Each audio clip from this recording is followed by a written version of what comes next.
Bonjour à tous et bienvenue pour cette nouvelle vidéo. Aujourd'hui, on va parler via Aoshida Audio qui m'a envoyé cet exemplaire, même si j'ai une petite déconvenue, le Shanling UP4 2022.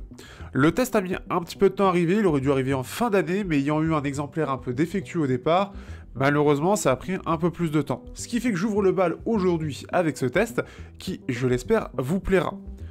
Le Shanling UP4 était déjà, donc, pour rappel, il faut savoir que c'est donc un DAC Bluetooth, un amplificateur Bluetooth pour ceux qui préfèrent ce nom-là. L'idée, c'est d'avoir toute la partie audio qui va passer par ici, via le Bluetooth, avec son téléphone, ou bien sûr, on peut le brancher au PC aussi pour s'en servir comme carte son. En gros, c'est vraiment l'idée d'avoir une carte son soit pour le PC, soit en Bluetooth pour le téléphone. C'est quelque chose qui est très pratique, c'est d'ailleurs le premier UP4, je l'ai énormément utilisé, et aujourd'hui c'est madame qui l'utilise. Je l'ai un petit peu remplacé par le QDLX 5K pendant un moment donné. J'ai cassé le FIO BTR5 malheureusement aussi qui a pris la machine, et ça pauvre de lui, et ce qui fait que la version UP4 2022 ne change pas radicalement la formule. On passe juste de la puce 9218C à la 9219C. C'est juste une petite évolution de puce, mais qui apporte son petit lot de différences, et on va voir ça tout de suite. C'est quelque chose qui est intéressant, il s'améliore tout de même le son, il y a quand même quelques petites différences, mais fondamentalement, on est sur le même produit. Et on le verra, la seule petite chose physique qui permet de le repérer, c'est le bouton volume qui passe maintenant en doré. Il faut savoir que donc vous avez le lien sur donc Aoshida, vous l'avez aussi, vous allez voir un peu plus bas, il est trouvable sur Amazon à 85 €. Alors je sais pas pour combien de temps, mais profitez-en, c'est toujours mieux de l'avoir directement via Amazon, mais sinon vous l'avez directement dans le lien ci-dessous, qui reste très abordable, et surtout bah, c'est quelque chose de très fiable, parce qu'avec le P4 classique, j'ai eu aucun problème.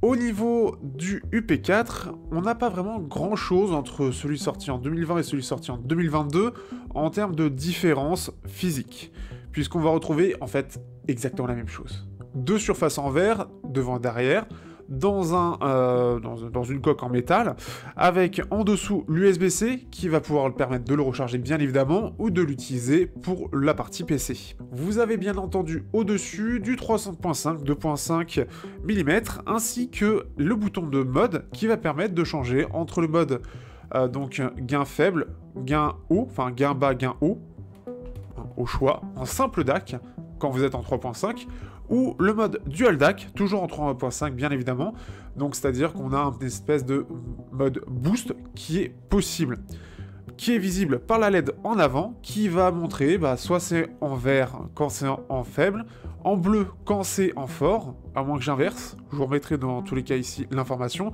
et ce que je préfère comme mode, le mode boost en jaune, avec donc ce mode boost dual DAC. On a du NFC aussi dedans, donc ce qui permet de pairer facilement à son téléphone si besoin, c'est quelque chose qui peut être assez pratique quand c'est une première fois. Et vous avez le bouton de volume, donc sur donc une différence de 100, donc ça permet un volume très très précis, donc qu'on peut entendre, voilà, un peu d'ASMR. Ce bouton qui permet justement de le différencier de la première version, puisque celui-ci est doré, pour que justement puisse bien faire la différence, surtout en occasion. Donc faites attention si vous voulez faire savoir si c'est la version 2020 ou 2022. 2022, c'est doré.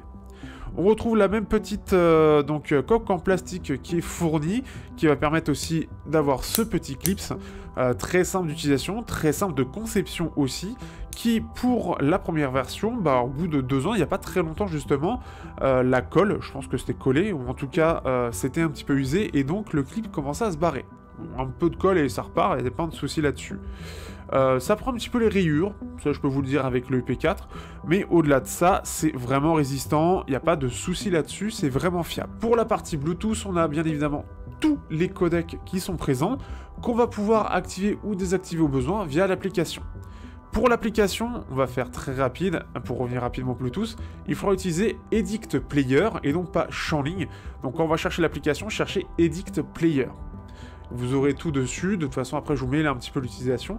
Ça reste très simple d'utilisation, mais après le menu pour la gestion du DAC reste exactement le même que sur Shanling. Pour ceux qui connaissent déjà, ça ne vous changera pas grand chose. Pour le Bluetooth en lui-même, du coup, on a droit à tous les DAC, enfin tous les codecs, Bien évidemment, c'est stable aussi, c'était déjà très stable sur le UP4 et j'avais très peu de coupures, c'est toujours le cas ici, donc c'est toujours très bien. La possibilité de mettre à jour sera normalement fonctionnelle, comme je l'ai dit, j'ai eu d'abord un UP4 qui était défectueux, j'ai pas du tout réussi à le mettre à jour et c'était problématique, et heureusement, et merci à Shanling de m'en avoir envoyé un autre qui, cette fois-ci, tout fonctionne bien. Mais là, vous pourrez faire la mise à jour via cette application qui est plus récente. Sur cette application, justement, on a droit donc à la possibilité de gérer, donc comme je l'ai dit, les codecs. Donc l'idée c'est de choisir les codecs que vous voulez mettre, donc bien évidemment du plus bas au plus important et donc plus énergivore aussi. Sachez que bien évidemment, tout ce qui sera HD, vous n'aurez pas la possibilité d'utiliser le l'égaliseur. Donc ça c'est quelque chose qui peut être quand même un peu problématique pour certains. Pas de pré-réglage spécifique dessus, c'est vraiment très très basique, donc est-ce qu'on a besoin de l'égaliseur? Je ne suis pas sûr, c'est pas celui que j'ai trouvé le plus pertinent. C'est un peu comme FIO, ça reste très basique, quand on est passé par du QDLX là-dessus, ça pique un peu. On a par contre quelque chose que j'aime bien, surtout pour ceux qui seraient un peu malentendants, une balance des canaux, donc c'est-à-dire plus à gauche, plus à droite, et qu'on peut régler assez finement. Donc pour ceux qui sont malentendants, c'est, je trouve, assez pratique. On a un mode voiture, alors je ne sais pas du tout quelle est l'utilité de ce mode-là, s'il y a quelque chose de particulier, mais je peux pas le dire, j'ai pas le permis. Vous avez bien évidemment la gestion, si vous voulez avoir la LED ou pas, donc ça c'est le truc tout con, mais ça s'affiche régulièrement. Bien évidemment l'autonomie restante. Et on a aussi donc les filtres, il y en a plus que 2 présents, j'en ai pas ressenti la différence, là où avant on en avait 5, 6, 7, 8, mais ça servait globalement à rien. L'application va rester là vraiment histoire de dire qu'il y en a une, hein, plus qu'autre chose, elle n'est pas très très utile au quotidien, et fondamentalement avec le P4, je ne l'utilisais absolument jamais. À part pour les codecs, juste, bah c'est tout en fait. Au-delà de ça, on va pouvoir maintenant parler de la partie sonore. Comme je l'ai dit, on a du 3.5 en simple et double DAC, donc ça c'est quelque chose qui est cool, puisqu'on va pouvoir choisir selon le mode, comme je l'ai dit juste avant, et on peut le gérer directement depuis l'appareil, et ce qui fait que on va pouvoir donc gérer ce petit bouton là et dire en quel gain on le veut. Le mieux étant pour avoir la meilleure puissance, mais aussi la meilleure partie sonore, l'utilisant Dual DAC, surtout quand vous êtes en 3.5. En 2.5, vous serez forcément Dual DAC. Donc ça, c'est la bonne chose, il n'y a pas besoin de gérer quoi que ce soit. Il y a une petite amélioration, puisqu'on passe donc du DAC ES9218C au 9219C. C'est pas fondamentalement le plus grand gap du monde, mais c'est une petite évolution qui était logique. Et je crois que c'est surtout parce qu'ils ont arrêté de produire l'ancienne puce. Qu'est-ce qu'on va retrouver comme son? On va avoir un son qui est un petit peu plus... Alors déjà c'est un peu plus performant en termes d'alimentation puisqu'on passe cette fois-ci donc jusqu'à 100 mW, entre 71 au plus bas, gain bas à 100 mW en 3.5 mm, donc en mode boost hein, justement. Là on a été limité à 90 sur le P4 première génération, et jusqu'à 165 mW. Alors là, c'est un peu plus en dessous que ce qu'on a chez la concurrence, et un peu plus que le UP4, on était à 160. Là où la concurrence, FIO et QDLX sont à 240 mW. Pourquoi il y a une telle différence? Je ne sais pas. Est-ce que c'est contraignant au quotidien?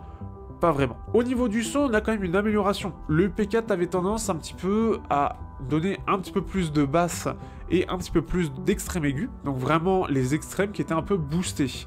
Ça se ressentait, mais on sentait que techniquement c'était un petit peu en dessous de ce que proposait FIO, qui proposait un pic de clarté qui donnait un côté un peu plus analytique, et le côté un peu plus neutre du QDLX se ressortait mieux et était un petit peu mieux géré, puisque j'avais en plus de ça la dernière génération de puces. Ici, on va plus se retrouver avec ce que propose le QDLX 5K, donc quelque chose de neutre, avec juste un léger boost côté basse fréquence, mais très léger, mais globalement c'est assez équivalent. On a quelque chose qui est même, je trouve, un peu plus technique, avec un petit peu plus de détails, un petit peu plus de largeur de selle, mais c'est vraiment très subtil et ça va vraiment dépendre des intras. Je trouve quand même qu'on a un peu plus de basse, notamment sur les intras avec des armatures équilibrées, donc c'est quelque chose qui peut être un peu plus pratique. Quelque chose que j'apprécie donc, et ce qui fait qu'on sent quand même qu'on a un gap en termes de performance par rapport au UP4, et surtout qu'on a une meilleure neutralité. Donc c'est quand même quelque chose qui est appréciable, et on sent qu'il y a eu quand même un petit effort d'intégration qui a été fait sur ce UP4 2022. Pas grand chose à dire de plus, sachant que après, niveau autonomie, on est sur à peu près la même chose, on est entre 9 et 15 heures selon le mode de gain que vous aurez sélectionné, et bien évidemment le codec. Au niveau des intras, tout fonctionne, tout passe, j'ai pas eu de soucis particuliers, on a toujours, voilà, cette puissance reste très bonne, c'est comme ça que j'avais déjà fait un salon entièrement avec le UP4, et qui me permettait même de gérer des planaires, donc c'était pas un souci, et là-dessus c'est très bon. Par contre, en termes de fonctionnalité, je l'ai dit, malheureusement, on ne peut pas l'utiliser en DAC directement sur le téléphone en termes filaires. Ce sera forcément du Bluetooth et ça va juste être là pour charger à la limite, mais c'est tout. Donc c'est un peu dommage, là où les autres peuvent être utilisés directement en filaire. Si on compare très rapidement, alors par rapport au QDX 5K, je le trouve donc, comme je l'ai dit, un petit peu plus technique. Pour faire très simple, une ergonomie qui est largement meilleure, notamment parce que le bouton de volume est beaucoup plus pratique à utiliser, le bouton et puis même le play pause, etc., c'est vraiment beaucoup plus simple, on se repère facilement, là où le QDX est certes plus compact, mais un peu moins autonome, et surtout une ergonomie que je n'apprécie pas du tout, et je l'ai déjà dit dans le test complet. Par contre, c'est très carrément bien contrebalancé, avec surtout une application extrêmement complète. Très complète, notamment au niveau de l'égalisation. Si vous avez beaucoup d'utilisation de l'égalisation par rapport à divers intras, vous avez vraiment quelque chose de complet, et je vous invite à aller regarder le test dédié. Par rapport au FiiO BTR5 22, je ne saurais pas dire. L'ancien, je sais qu'il avait ce pic de clarté, ce qui fait qu'on l'a pas, et il est plus neutre. Par rapport au Jikali AP10, vous le verrez bientôt en test. Il est sur la boutique, il manque le câble, mais ça arrive bientôt, donc attendez un petit peu, il sera bientôt dispo, à regarder sur la description. Et bien, face au AP10, il est quand même un petit peu inférieur. On a quelque chose qui est un peu moins ample, qui s'exprime un petit peu moins bien, qui est un petit peu, voilà, un peu moins technique, un peu moins détaillé, il va moins bien alimenter. Le AP10 est quand même au-dessus, mais c'est un DAC USB-C exclusivement, il n'y a pas de batterie, rien de tout ça. Alors au final, que penser de ce Shanling UP4 version 2022 ? Eh bien, c'est une petite évolution, mais une évolution qui est quand même très satisfaisante. Le fait qu'on ait un son qui soit de meilleure qualité, avec une meilleure amplification, et surtout avec quelque chose d'un peu plus neutre, c'est quand même très appréciable, parce que ça permet de moins, comme certains diraient, de moins colorer le son, et donc de partir sur une base plus classique. La formule ne change pas et c'est quelque chose que j'apprécie. On a toujours un Bluetooth d'extrêmement bonne qualité, surtout en termes de portée et surtout en termes de gestion de signal, puisqu'on n'a jamais de coupure. Bon, bien, forcément, sauf si on s'éloigne trop. Mais ce qui fait que j'ai jamais eu de souci avec le P4 première génération. Ce n'est toujours pas le cas et c'est une excellente chose.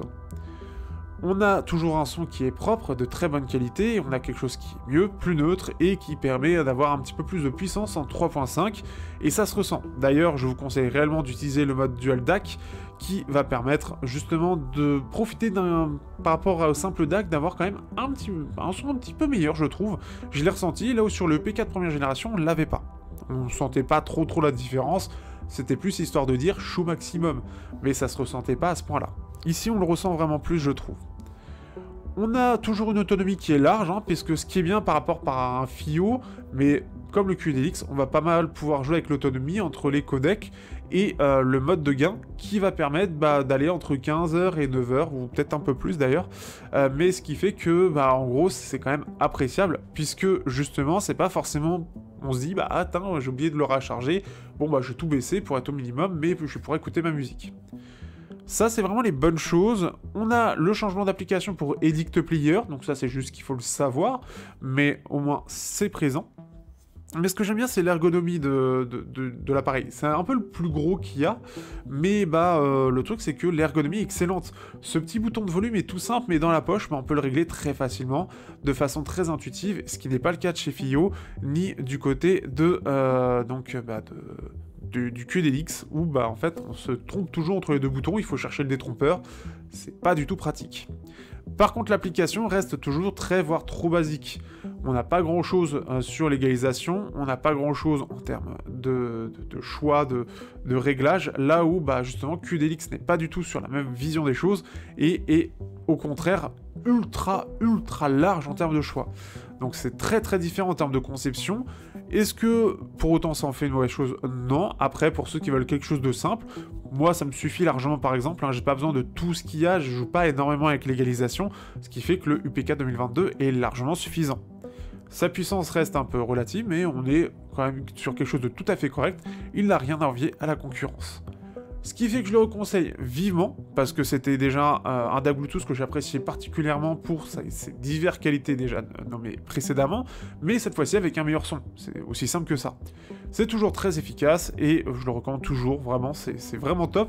Il est pas très cher, ils n'ont pas fait évoluer le prix, donc on est toujours à peu près sur cette gamme de prix, donc c'est plutôt cool aussi.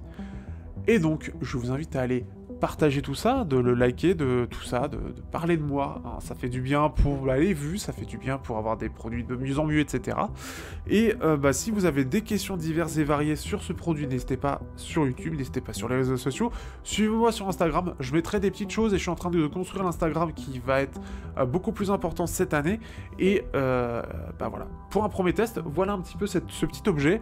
Je suis très content d'en parler, j'ai été un petit peu dépité de ne pas pouvoir en parler plus tôt, mais ça valait le coup. Merci Shanling et merci à Yoshida de leur confiance aussi, hein, parce que de dire que ça marche pas, ça pourrait très bien être de l'arnaque, mais avec eux, voilà, c'est plutôt cool, et vraiment, Shanling en plus de ça, ils répondent assez vite sur les réseaux sociaux, donc c'est cool là-dessus. Je vous souhaite une très bonne année pour ouvrir cette année, et oui, je le dis à la fin de la vidéo. Merci à vous, merci de votre confiance, et j'espère que ce sera une année qui sera très cool. Ciao.